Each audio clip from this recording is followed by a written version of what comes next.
Okay, now let us discuss some more things, means about some more substances which are obtained from the common salt. You know that chlorine is produced during the electrolysis of aqueous solution of sodium chloride, that is brine solution.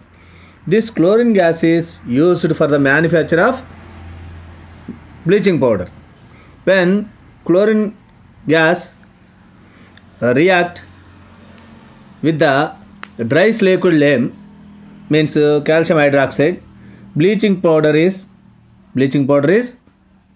produced, means CaOH twice plus Cl2 gives CaOCl2 plus H2O. CaOCl2 is the formula of bleaching powder.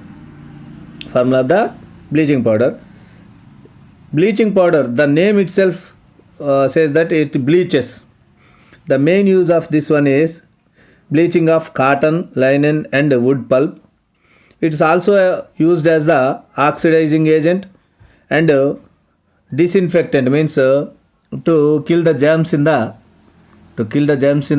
water and also in the drainages, etc. In preparation of chloroform and other chemicals also it is used.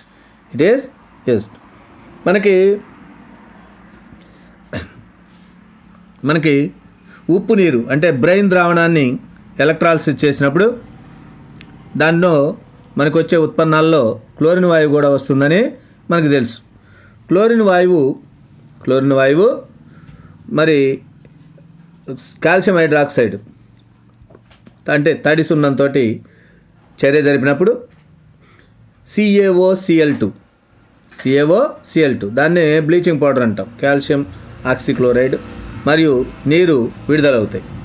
Bleaching powder అనే పేరులోనే ఇది bleach చేస్తుంది, అంటే రంగుల్ని తొలగిస్తుందని మనకి అర్థమవుతుంది. అందుకని దీని యొక్క ప్రధానమైన ఉపయోగం ఏంటి అంటే రంగుల్ని తొలగించటం. కాటను, దారాలు మరియు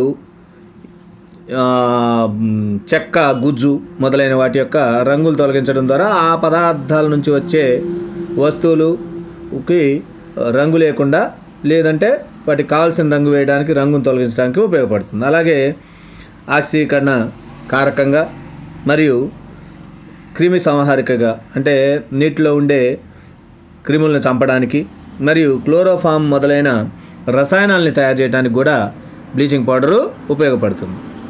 ఇక ఇంకొక ఉత్పన్నం ఏంటంటే సోడియం హైడ్రోజన్ కార్బోనేట్, దీన్నే బేకింగ్ సోడా అని అంటాం. Baking soda is used. Next one is baking soda which is used some time for faster cooking, so it is called the baking soda. ఇది సోడియం హైడ్రోజన్ కార్బోనేట్ అనేది మనకి త్వరగా వంట పూర్తవడానికి ఉపయోగించే కారకం కనుక దీన్ని వంట సోడా అని కూడా అంటాం. సోడియం క్లోరైడ్, నీరు, కార్బన్ డైఆక్సైడ్, అమ్మోనియా, వీటి మధ్య చర్యలో అమ్మోనియం క్లోరైడ్తో పాటు బేకింగ్ సోడా ఉత్పత్తి అవుతుంది, NaHCO3. దీని యొక్క pH విలువ 7 కంటే ఎక్కువ ఉంటుంది. అంటే ఇది క్షార స్వభావం కలిగి ఉంటుందని మనకి అర్థమవుతుంది. The NaHCO3 baking soda is mild base. Its pH is more than 7. It can be used as the antacid and also used as soda acid in a fire extinguisher, and also as the mild antiseptic. The mixture of baking soda and tartaric acid is called the baking powder, which on heating or when added to the water, it produces the carbon dioxide which causes bread or cake to rise, making soft. That's why it is called the baking soda. ఈ baking soda మనకి కొద్దిగా క్షార స్వభావం కలిగి ఉండడం వల్ల యాంటాసిడ్గా ఉపయోగిస్తాం. అలాగే soda యాసిడ్గా, అంటే మనకి ఫైర్ ఎస్టింగ్విషర్స్ అంటే మంటలు ఆర్పే యంత్రాల్లో కూడా ఉపయోగిస్తారు. అలానే యాంటీసెప్టిక్గా మందుల రూపంలో ఉపయోగిస్తాం. అలాగే టార్టారిక్ ఆమ్లంతో ఈ బేకింగ్ సోడాని కలిపినప్పుడు వచ్చేదాన్ని బేకింగ్ పౌడర్ అంటారు. ఈ బేకింగ్ పౌడర్ను వేడి చేసినప్పుడు లేదా నీటిలో కలిపినప్పుడు కార్బన్ డైఆక్సైడ్ని విడుదల చేస్తుంది. ఈ కార్బన్ డైఆక్సైడ్ బ్రెడ్, రొట్టెలు లేదా కేకులు మొదలైన వాటిలో తయారీలో ఉపయోగించినప్పుడు వాటిని ఉబ్బి మెత్తగా అయ్యేలాగా చేస్తుంది. ఈ రకంగా బేకింగ్ సోడాని ఉపయోగిస్తాం. Next one is washing soda, Na2CO3 10H2O.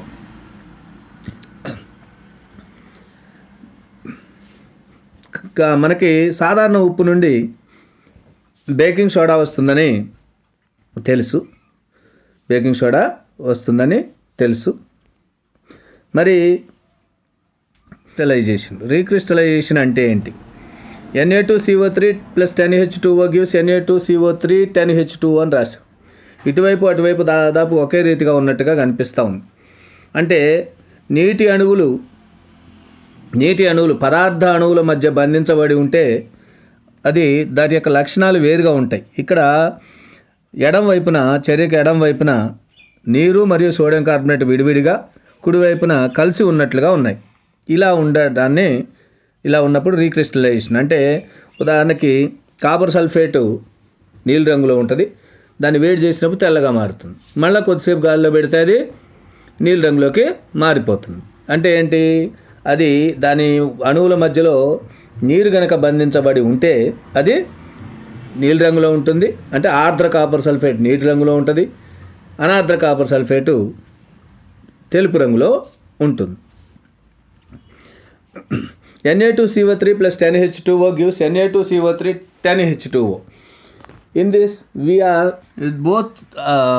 both sides are looking alike, but they are not alike. On the left side, sodium carbonate and water are in separate, and in the right side, the water molecules are in between the molecules of sodium carbonate.